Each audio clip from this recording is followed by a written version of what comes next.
মা তো মাই হয়, মার মতো আপন পৃথিবীতে সন্তানকে কেউ ভালোবাসতে পারে না।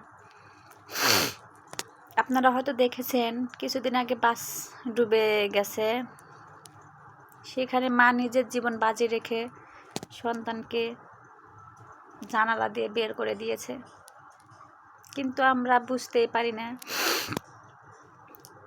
আমরা যখন বড় হই তখন মা আমাদের কাছে, সব সন্তানের কাছেই একটা বোঝা মনে করি আমরা, কিন্তু আসলে তা না, আমরা এটা ভুল করি।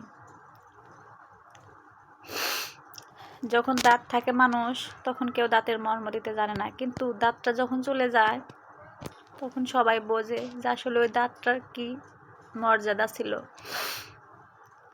তাই আমরা মা বাবাকে কষ্ট না দিয়ে আসুন সবাই ভালোবাসতে শিখি। মা বাবার মতো আপন এই পৃথিবীতে আর কেউ নাই।